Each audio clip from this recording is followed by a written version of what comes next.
इस दुनिया में हर व्यक्ति का अपना एक महत्व होता है, चाहे वह उम्र में छोटा हो या बड़ा। कोई भी व्यक्ति अपने कर्मों, ज्ञान और अनुभव से छोटा या बड़ा बनता है, न कि केवल उसकी उम्र या स्थिति से। समाज में यह धारणा गलत है कि उम्र, पैसे या पद के आधार पर व्यक्ति की महानता मापी जा सकती है। तो चलिए एक कहानी के माध्यम से इसे समझने का प्रयास करते हैं। एक छोटे से कस्बे में सोहन नामक एक शिल्पकार रहता था। वह पहाड़ों से बड़े बड़े पत्थर तोड़ कर लाता और उसे आकार देकर मूर्तियां बनाता था। इस रोजगार में मेहनत बहुत ज़्यादा थी, आमदनी कम। दिन भर धूप पसीने में काम करते हुए सोहन पत्थर तोड़ता रहता था। यह काम उसके पूर्वज भी किया करते थे। सोहन काम करते हुए एक दिन अचानक सोचता है, यह छोटा मोटा काम करने से क्या फ़ायदा। ठीक से 2 वक्त की रोटी भी नसीब नहीं होती। मैं बड़ा आदमी बन जाऊं तो काम भी ज़्यादा करना नहीं होगा और बैठकर आराम से मौज करूंगा। एक रोज़ वह ऐसे नेता को देखता है जिसके आगे पीछे हमेशा भीड़ रहती है। उसको हाथ जोड़कर प्रणाम करने वाले सैकड़ों लोग खड़े रहते हैं। सोहन ने नेता बनने की ठान ली। कुछ दिनों में वह नेता बन गया। नेता बनने के बाद जब वह एक रैली कर रहा था, धूप काफ़ी तीव्र थी। धूप की गर्मी वह सहन नहीं कर पाया और बेहोश होकर वहीं गिर गया। होश आने पर उसने पाया वह बिस्तर पर लेटा हुआ है।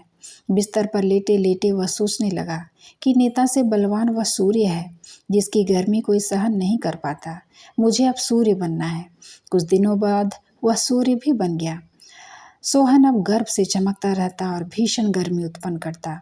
तभी उसने देखा एक मजदूर खेत में आराम से काम कर रहा है। उसने गर्मी और बढ़ाई, मगर मजदूर पर कोई फर्क नहीं पड़ा। विचार किया तो उसे मालूम हुआ ठंडी ठंडी हवा पृथ्वी पर बह रही है। तब सोहन ने विचार किया कि मैं हवा बन जाऊं।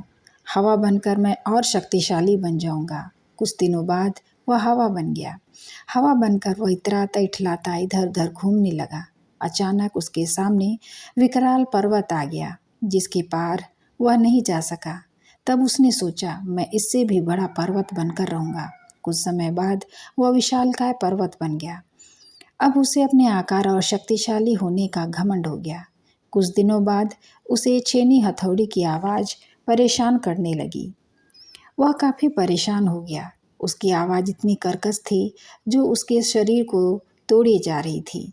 आँख खुली तो उसने देखा एक शिल्पकार उसके पर्वत को तोड़ रहा है। लेकिन अब वह मजदूर नहीं बनना चाहता था।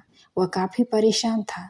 नींद खुली तो उसने आईने में पाया वह जो विशाल पर्वत को भी तोड़ने का साहस रखता है, वह तो स्वयं वही है। दोस्तों, असली माप किसी के बाहरी रूप में नहीं, बल्कि उनके विचार, कर्म और गुणों में होती है।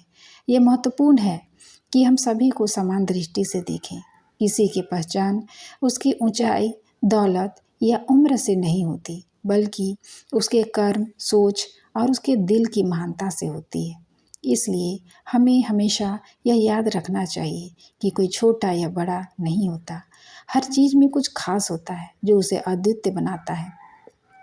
इसलिए यह कहना गलत होगा कि कोई छोटा या बड़ा होता है।